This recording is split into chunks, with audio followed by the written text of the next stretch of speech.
말씀 민수기 12장 1절로 3절. 민수기 12장 1절로 3절.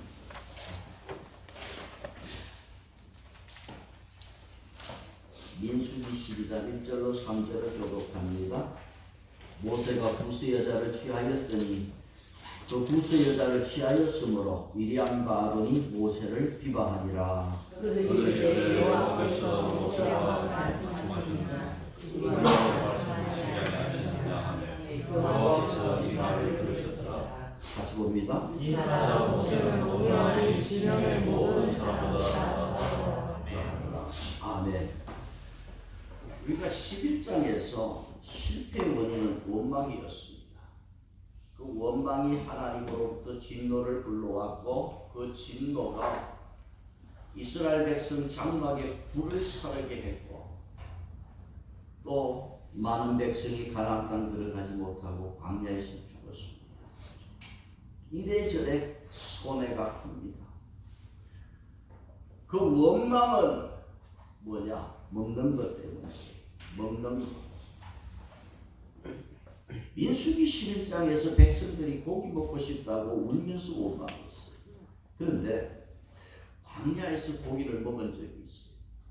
출애굽기 16장에서 이스라엘 백성들이요 애굽에서 나와서 2달 15일이 되었어요. 그때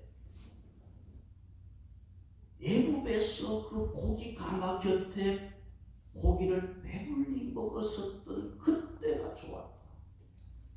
그러면서 고기 먹고 싶다고 원망할 때 하나님이 아침에는 만나를 저녁에는 메추라기를 주셨어요. 하나님께서 그 이스라엘 백성들에게 출애굽기 16장에서 고기를 먹게 했어요. 민수기 11장과 출애굽기 16장은 내용은 비슷하지만은 별개 이야기. 출애굽기에서는 만나를 주시고 메추라기를 주셨는데 메추라기 이야기는 그 다음부터는 사라졌어요. 계속 하나님은 만나에 대해서 말씀했어요. 그리고 지금 민수기에서는 2년의 세월이 흘렀어요. 그러고 보면은 출애굽기의 2년 전에 메추라기 고기가 먹고 싶다고 하는 그 병이 지금 2년 만에 도진 거예요. 하나님 앞에 모세가 이 백성들의 그 마음을 하나님 앞에 하소연하니까 하나님께서 좋아, 그러면 한 달 동안 내가 고기를 주겠다. 냄새를 싫어할 정도로 주시겠다. 모세가 설마? 여러분, 모세가 지금 지쳐버렸어. 백성들의 원망 소리에 지쳐놓으니까 모세도 믿음이 떨어졌어. 여러분, 우리 믿음 생활도 사람이 지치면 믿음 생활도 떨어져. 모세가 지금 그래요. 그래서 모세가 보행자만 60만 이걸 한 달 동안 하나님께서 먹게 해주시겠다? 어떻게 된 거야? 그래서 여러분 11장 23절 보세요. 하나님 뭐라고 그러세요? 11장 23절 같이 보시면 여호와께서 모세에게 이르시되 여호와의 손이 짧으냐 내가 이제 내 말이 내게 오르리라. 모세야, 내 손이 짧아졌구나. 홍해를 가르치는 그 기적의 역사를 이루신 하나님의 손이 지금 짧아졌구나. 여러분, 하나님의 손은 모세 때나 지금이나 0.1mm도 짧아지지 않았습니다. 이 모세에게 내가 이제 말한 그대로 보게 될 것이다. 그러면서 하나님의 주신 말씀을 가지고 백성들에게 알렸어요.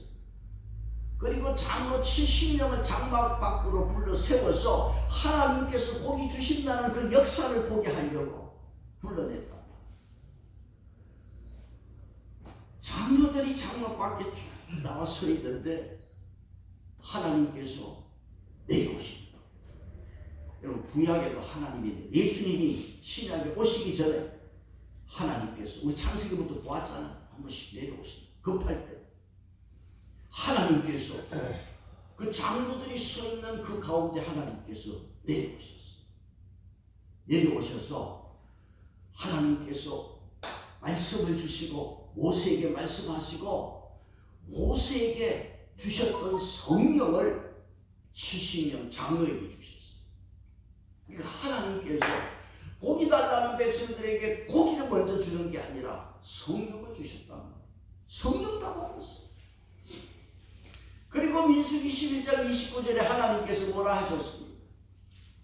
이제는 모든 백성이 다 성령 받기를 원한다고 말씀했어요. 특별한 사람에게만 성령 받는 것이 아니라 누구나 다 성령 받기를 원했습니다. 목사만 성령이 필요한 것이 아니고 우리 모두가 예수 안에 있는 모두가 성령이 필요한 줄로 믿습니다. 로마서 8장 9절에 누구든지 그리스도의 영이 없으면 그리스도 사람이 아니라고 했어요. 그러니까 하나님의 백성들은 하나님의 영을 받아야 돼요. 왜 우리가 성령을 받아야 합니까? 에베소서 5장 18절에 순치하지 말라 방탕할 것이니 오직 성령으로 충만함을 받으라. 에베소서 5장 18절을 보면 그러면 성령으로 충만함을 받으라고 말씀하고 그 다음에 이렇게 하면 성령 충만 받는다 말씀이 나오면 좋겠는데 사도 바울은 그 말씀 해놓고 말이 없어요. 어떻게 하면 성령 충만 받습니까? 자, 사도 바울은 성령으로 충만 받으라고 말씀하고 18절에서 5장 19절에서 그 다음 성령 충만 받은 자의 삶을 말씀했어요. 그래서 오늘 저와 여러분은 성령 충만 받은 자의 삶을 사시기를 바랍니다. 그 뭐냐? 시와 찬송과 새 노래로 화답하며 그랬어요. 성령 충만 받으면 이 새 노래로 찬송으로 화답한다는 것은 예배를 드리는 거예요. 예배가 살아있어요. 이 성령 충만 받으면 예배를 귀하게 예배가 살아있어요. 그 사람. 또한 두 번째 20절에서 에베소서 5장 20절에서 하나님께 감사하며 그랬어요. 성령 충만 받은 사람은 어떤 사람이냐? 하나님께 감사하는 사람. 감사는 성령의 노래고 원망은 사탄의 노래고. 여러분 성령 충만 받았습니까? 감사가 있어요. 세 번째는 예수 그리스도를 경외함 같이 서로 복종한다 그래 있어요. 성령 충만 받으면 어떤 사람이냐면 서로가 믿음 안에서 복종합니다.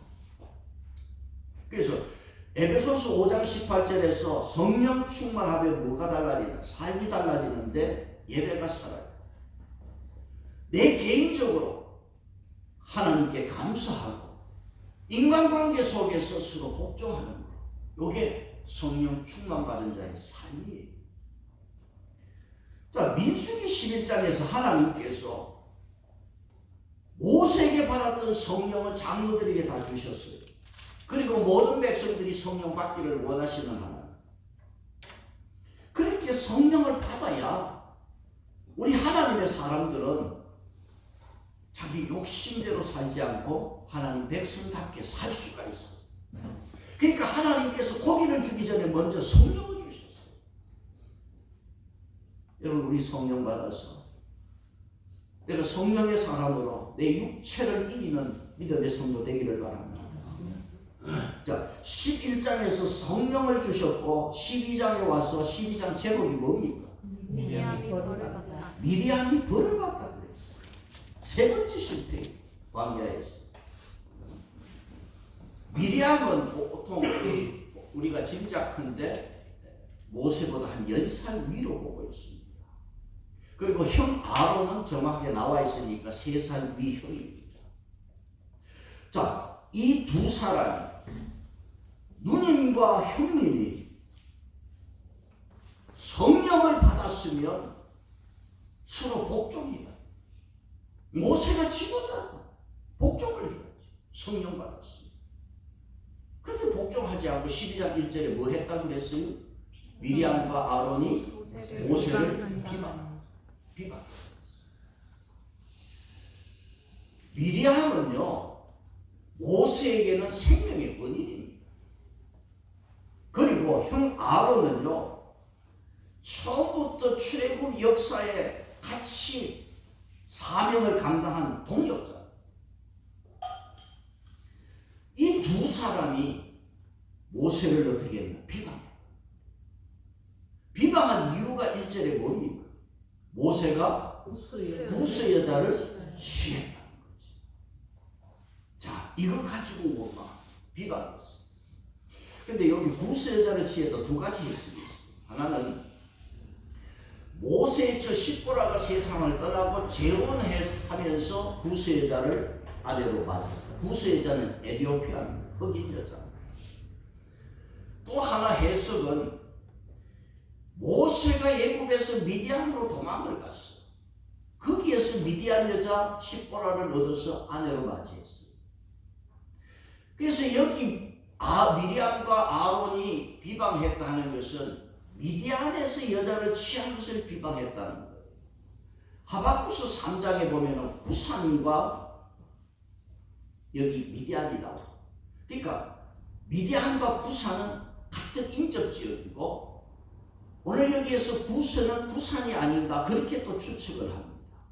그래서 오늘 여기 구스 여자를 취했다고 하는 이것은 어느 것이 정확한 해석이냐 그는 답을 모르겠어요. 문제는 뭐냐? 여기에서 지금 두 사람이 비방하는 이유는 다른 데 있습니다. 속심은 다른 데 있습니다. 그러니까 모세가 지금 결혼에 대해서 구스 여자를 얻은 것에 대해서는 뭡니까? 트집을 잡고 꼬투리 잡는 거고 속마음은 다른 데 있습니다. 우리 사람 심리가 그렇잖아요. 남에게 외부에서 외관적으로 눈에 보이는 것 갖고 비난하지만 속마음은 다른 데 있습니다. 비난의 속마음. 지금 그 말씀이 뭐냐 하니까 미리암과 아론이 모세를 지금 질투하는 거예요. 그러니까 모세의 처에 대해서는 이건 하나의 꼬투리고 속마음은 시기 질투입니다. 그래서 그 질투하는 마음이 2절에 나와 있는데 뭡니까? 2절에 뭐라고 그랬어요? 그들이 이르되 여호와께서 모세와만 말씀하셨느냐 우리와도 말씀하지 아니하셨느냐 하매 여호와께서 이 말을 들으셨더라. 뭐라고 했냐면 모세하고만 하나님이 말씀했느냐 우리하고도 말씀하지 않았겠느냐? 하나님이 모세에만 계시 주었느냐? 우리에게도 계시 주었다는 거예요. 출애굽기 15장 20절에 미리암을 뭐라고 그랬냐면 아론의 누이 선지자 미리암이라고. 미리암도 선지자라고. 자, 미리암도 선지자. 모세는 아론은 대제사자. 그런 우리하고도 하나님이 말씀하지 않았겠느냐. 지금 전체적인 흐름은 형제간의 시기 질투로 지방 싸움이 벌어졌어요. 여러분 뭐든지 잘 되려면요 내부 결속이죠. 내부 단속자. 문제가 되면 안에서 터져버려요. 지금 속에서 골마 터져버려요. 아리스토텔레스가 그런 말을 했어요. 시기와 질투를 이렇게 구분했어요. 잘 들었어요. 헷갈립니다. 잘 들어요. 뭐가 질투고 뭐가 시기냐. 여러분 질투라는 거는요 그렇습니다. 저 사람이 가진 걸 보면서 나는 없네? 그러면서 질투한다. 그 질투는 저 사람이 상대방이 가진 것 보고 내가 나도 없노? 이게 질투라. 그러면서 질투한다. 시기는 뭐냐? 나는 없는데 저 사람이 있어. 그게 시기라는 거예요. 이해가 됩니까? 이해가 되죠. 그러니까 시기 질투는 사정같습니다. 무슨 말이냐면 미리암도 선지자고 모세도 선지자예요. 미리암이 보니까 모세를 보니까 권세가 있어. 같은 선지자 나는 왜 권세가 없어? 질투하는. 미리암이 나는 권세 없네? 모세는 저 권세 있잖아. 그 시기.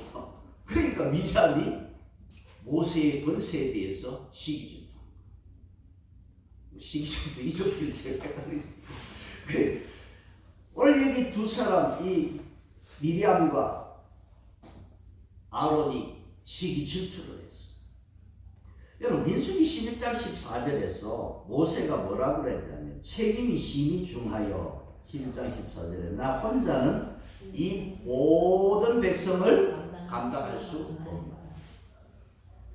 모세가 이스라엘 민족의 지도자로서 백성의 짐을 지고 갈 때 힘이 들어 지쳐서 지금 쓰러지기 직전이면 미리암과 아론이 동생의 짐을 져줘야 할 텐데, 좀 덜어주고 져야 할 텐데 지금 시기 질투하고 있습니다. 여러분, 형제가 되고 이 시기 질투는 참 무섭습니다. 언제나 시기 질투는 저 밖에 사람이 문제가 아니라 내 가까운 사람, 나와 함께하는 사람, 내가 도와준 사람이 시기 질투합니다. 설교를 시작하면서 성령에 대해서 제가 말씀했어요. 70명의 장로들이 밖에 나왔는데 사실은 68명이 나오고 두 사람은 나오지 않아서 장막이 있었어요. 그래, 68명이 밖에서 성령을 받았단 말이야. 근데 두 사람은 밖에 나오지도 않았어. 근데 두 사람도 장막 안에서 따로 또 성령을 받았네. 자, 11장 26절 보세요. 11장 26절. 그 이름이 나와. 두 사람 이름이 나와. 같이 봅니다. 시작. 그 기명된 자 중 엘다시라는 자와 메다시라는 자 두 사람이 지명의 법으로 장막에 나가지 아니하였으나 그들의 노력이 임하였으므로 지명에서 예언하는 자. 장막 안에 있었던 두 사람도 영이, 하나님의 영이 임해서 예언하고 성령 받았어요. 자, 그런데 28절 29절 봅니다. 시작. 택한 자 중 한 사람도 모세를 섬기는 눈의 아들 여호수아가 말을 이르되 내 주 모세여 그들을 말리소서. 모세가 그에게 이르되 내가 나를 두고 시기하느냐. 여기까지 봅시다. 모세의 후계자 여호수아도 엔닥과 메다시 장막 안에서 성령받아 예언하니까 모세여 하지 말도록 말리세요. 모세는 야 여호수아야 너가 나를 시기하느냐. 사람은 우리가 믿음의 사람이지만은 누구에게나 다 뭐가 있느냐, 시기가 있어요. 그래서 우리 믿음 생활하는 사람들 영성하지만은 참된 영성은 시기에서 자유함이 있는 줄 믿습니다. 예수님이 나신 곳 베들레헴 그 옆에 굴이 있어요. 굴이 하나 있는데 그 굴에는 누가 살았느냐 하면 제롬이라는 사람이 거기 와서 굴을 파고 살았어요. 제롬이라는 말은 영국식이고 라틴어는 히에로니무스라는 이름이에요. 자, 이 제롬은요 이탈리아에서 아주 유명한 목회자였고 존경받는 사람이었고 앞으로 대주교로서의 물망에 오른 사람이었어요. 대주교를 뽑는 투표하는 그날에 제롬이 대주교가 되지 않고 다른 사람이 대주교로 올라섰어요. 그때 제롬은 유명한 결단을 내요. 내가 여기서 계속 대주교를 바라보고 있으면 나도 인간인지라 시기 질투할 수밖에 없는 인간이다. 내가 여기에 계속 머물러 있다면 저 대주교를 늘 바라보면서 나도 시기 질투에 시달릴 수밖에 없다. 이거는 하나님이 원하시는 거 아니다. 내가 여전히 나를 하나님께 드리고 내가 여전히 사랑의 사람으로 살기 위해서 나는 베들레헴으로 가겠다. 작정하고 베들레헴으로 떠났습니다. 그 예수님이 탄생했던 베들레헴의 그 가까운 곳에 굴을 파고 제롬이 뭘 했습니까? 그 제롬은 신구약 성경을 번역하기 시작합니다. 구약은 히브리어로 신약은 헬라어로 되어 있어요. 이것을 70명이 모여서 이 히브리어를 헬라어로 번역을 했어요. 그래서 70인이 앞에 제가 처음에 민수기 할 때 말씀했죠. 민수기의 본 제목은 광야에서인데 70인이 성경을 번역하면서 제목을 뭐라고 했느냐. 민수기 백성의 수를 센다. 그렇게 제목이 바뀐 것은 70인이 이 히브리어를 헬라어로 번역하면서 성경의 제목이 바뀌었어요. 70인이 신구약, 구약을 헬라어로 번역을 하고, 자, 신약도 헬라어로 되어 있는데, 제롬이 시기 질투를 이기기 위해서 베들레헴으로 와서 불을 타고 그 신구약 성경을 라틴어로 번역했어요. 수년 동안 라틴어를, 이 히브리어를 대조해가면서 라틴어로 번역했어요. 그 성경이 불게이트라고 하는 유명한 라틴어판 성경입니다. 이 라틴어가 번역되고 나서 그 다음은 독일어로 성경을 번역했어요. 독일어로 성경을 번역한 다음에는 이것이 다시 영어로 번역이 됐어요. 영어로 번역된 성경이 오늘 저와 여러분이 이 귀중한 하나님의 말씀이 우리 손에 들어왔어요. 한 사람이 시기 질투를 이기기 위해서 이탈리아 그곳을 떠나서 예수님이 탄생한 베들레헴의 굴에서 하나님의 사랑 가운데 승리하며 그가 귀한 축복의 말씀을 오늘 우리 손에 들려지는 이 놀라운 작업을 한 사람이 제롬. 그는 시기 질투를 이긴 믿음의 사람이었습니다. 여러분, 반대로 이스라엘 초대왕 사울을 보십시오. 사울이 죽인 자는 천천히고 다윗이 죽인 자는 만만이라고 했어요. 그 말을 들은 다윗은 불쾌하고 심히 분노했어요. 그러면서 사울이 뭐라고 했어요? 저 다윗이 이제 얻을 것은 이 나라밖에는 뭐가 있느냐?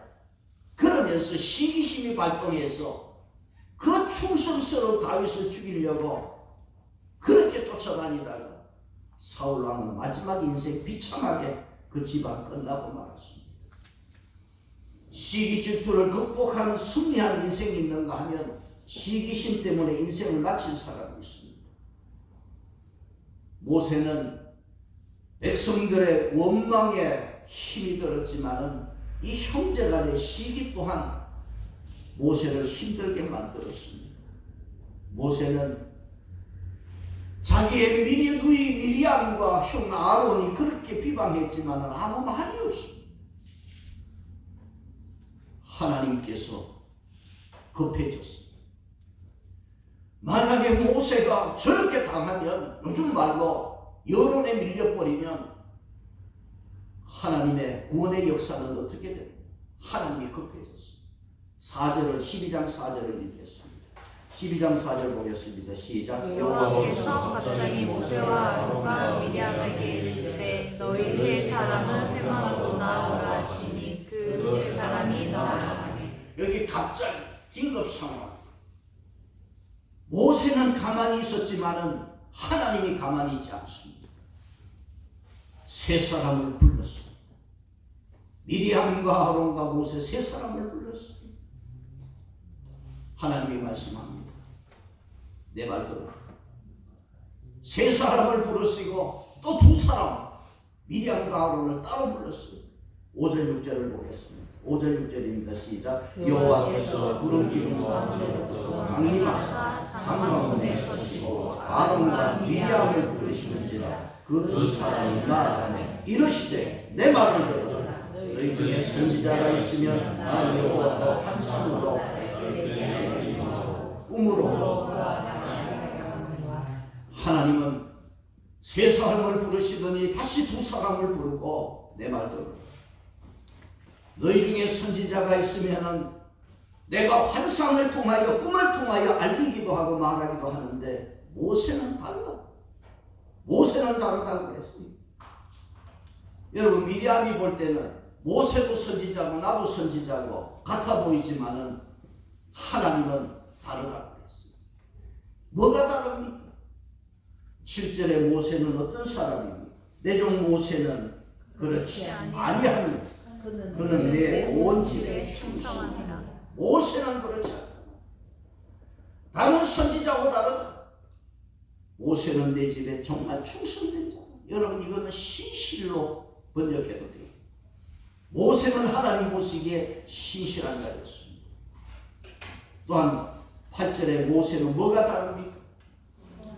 그와는 내가 첫째는 대면하여 하나님께서 모세하고는 얼굴과 얼굴을 대면하여 마주하신 분.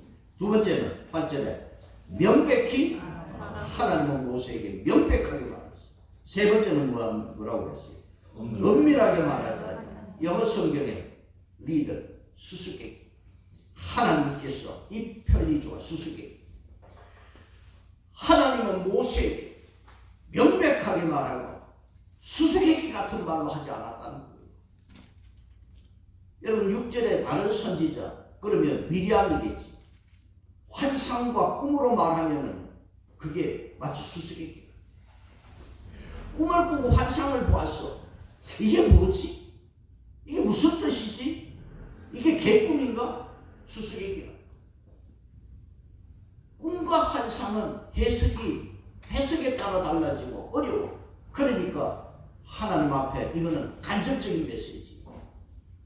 모세에게는 하나님 직접 메시지. 대면해서 분명하게 확실하게 말씀했어. 그래서 하나님은 모세에게는 직접 메시지를 줍니다. 그리고 여러분 8절에서 계속 여호와의 형상을 보는 모세는 하나님의 모습을 본 사람. 달라. 자, 모세는 이렇게 차원이 다른 선지자인데 8절 끝에 너희가 어찌 뭐라고 그랬어요? 어찌하여 내 종 모세 비방하기를 두려워하지 않느냐. 이렇게 차원이 다른 모세를 너가 왜 이렇게 비방하느냐? 두려움 없이 왜 비방하느냐? 하나님이 책망하시고 떠났습니다. 이 두 사람에게 책망하고 떠나셨는데 어떤 일이 벌어졌습니까? 여러분 9절 10절을 보시면 어떤 일이 벌어졌어요? 시작. 여호와께서 그들을 향하여 진도하시고 떠나시되 구름이 장막 위에서 떠나갔고 미리암은 아론에 걸려 눈과 같더라. 아론이 미리암을 본즉 나병에 걸렸는지라. 어떻게 되었어요? 미리암은 문둥병자. 미리암은 모세를 비방하다가 살이 썩어 죽어가는 문둥병자가 되었어요. 이 미리암과 아론은 모세에 대한 도전이 아니라 누구에 대한 도전입니까? 하나님에 대한 도전.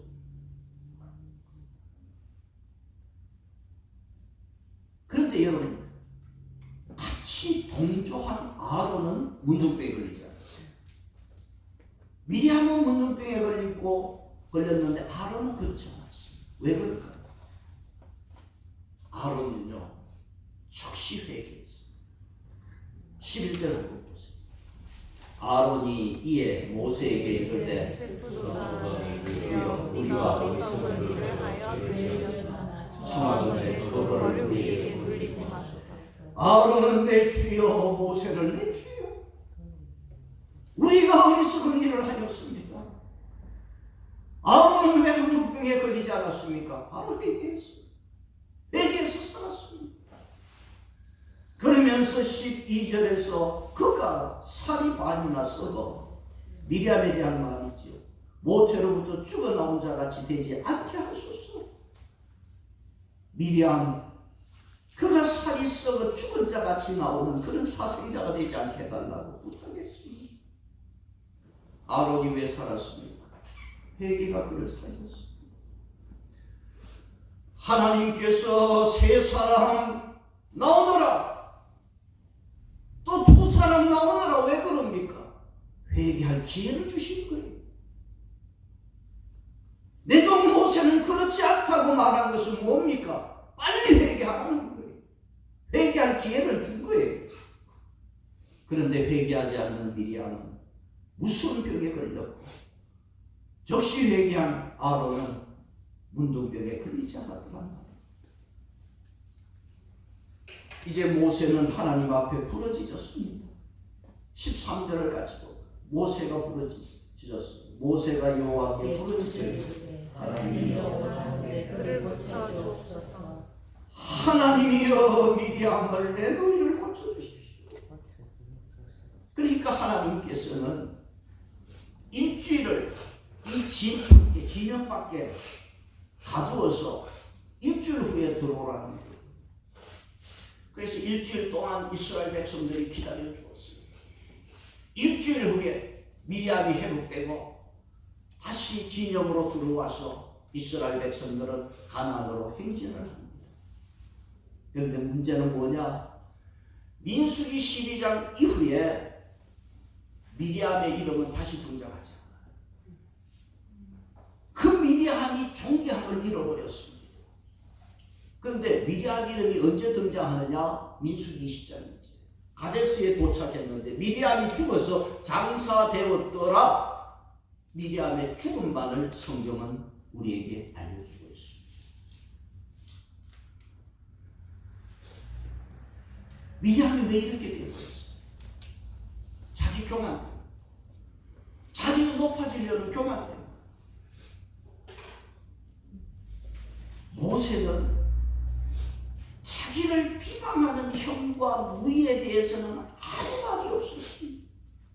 그런데 비방하는 말에는 가만히 있었지만은 아론이 모세에게 누이를 낫게 고쳐달라고 기도 부탁할 때는 모세가 적시기도 했어. 비방하는 말에는 아무 말이 없었지만은 자기 누이를 위하여 기도할 때, 기도 부탁을 받았을 때는 적시기도 했습니다. 그런 모세를 하나님은 어떻게 평가했습니까? 12장 3절에 어떻게 평가했습니까? 이 사람 모세는 미리암이 지면의 모든 사람보다 더하더라. 모든 사람보다 뭐가 온유함이 더하더라. 여러분 영어 성경의 온유는 겸손으로 번역되어 있습니다. 겸손한 자, 여호와께서는 겸손한 자를 붙드시고 하나님께서 모세를 붙들어 주셨어요. 록펠런 하면은 억만장자입니다. 그의 사업이 급습니다. 돈이 막 굴러들어 신용평가가 가장 높은 대사가 되었고 세상을 다 얻어먹는 그런 록펠러가 기도 제목이 있어요. 나 자신을 돌아보아 조심하지 아니하면 실패하게 됩니다. 하나님 항상 겸손할 수 있도록 도와주세요. 이게 록펠러의 기도 제목입니다. 하나님께 겸손함을 달라고 기도한 록펠러를 하나님은 붙들어주시고 덮어주시고 여러분 겸손하고 온유한 자 되시기 바랍니다. 하나님이 붙들어주시고 세상은 온유함이 없어졌습니다. 여러분 자기를 비방하는 말을 들은 사람들 그것 듣고 참는 사람이 요즘 세상에 누가 있습니까? 없습니다.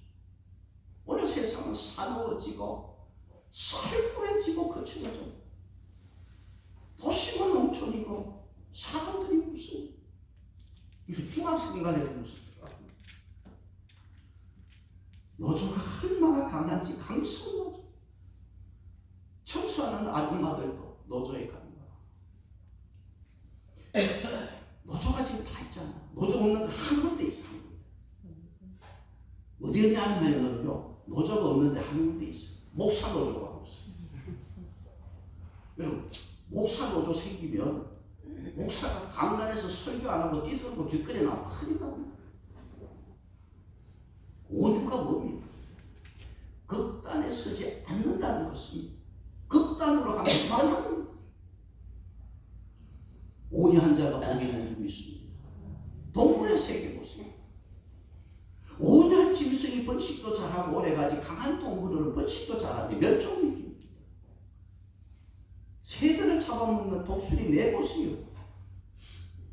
열심히 잡아먹어도 수는 줄어들고 참새들은 그냥 때를 이루고 살아. 이게 하나님의 비밀입니다. 지금 우리는 주말마다 극과 극을 달리고 온유가 없습니다. 망하기로 작정을 했습니다. 하나님의 비밀은 온유한 자를 보고 주십니다. 아브라함은 조카 롯과 분쟁하지 아니하고 아브라함은 오히려 온유한 자로서 조카 롯에게 먼저 양보할 때 조카 롯은 아무것도 없이 다 잃어버렸지만 하나님은 아브라함을 엄청나게 복을주시고 축복했습니다. 하나님의 비밀입니다. 아브라함의 아들 이삭을 하나님께서는 그 온유한 이삭의 복을 주시고, 야곱의 12아들 중에 유다가 온유했고 유다를 통해서 다윗 왕이 오고 예수 그리스도가 왔습니다. 온유가 잘 사는 것하고 상관은 없는 것 같은데 이 나라가 잘 되려면 온유해야 돼요. 하나님의 법칙이기 때문에. 하나님은 온유한 자가 위험에 처할 때 갑자기 나타났어요. 막아주시고 보호해 주셨습니다. 온유한 모세를, 대적한 미디암을 하나님은 용서하지 않았습니다. 예수님은 나의 마음이 온유하고 겸손하니 나의 멍에를 메고 내게 배우라고 했습니다. 교회에 왜 오십니까? 오늘 이 자리에서 우리가 예수 그리스도의 온유함을 배우시기를 바랍니다. 여러분 말씀 듣고 예수 그리스도를 배워서 여러분 마음이 촉촉해지면 하늘의 복이, 땅의 복이 여러분의 가정에, 여러분에게 임할 줄로 믿습니다. 사랑은 오래 참고, 사랑은 온유하며, 사랑은 시기하지 않습니다. 찬송하겠습니다. 427장.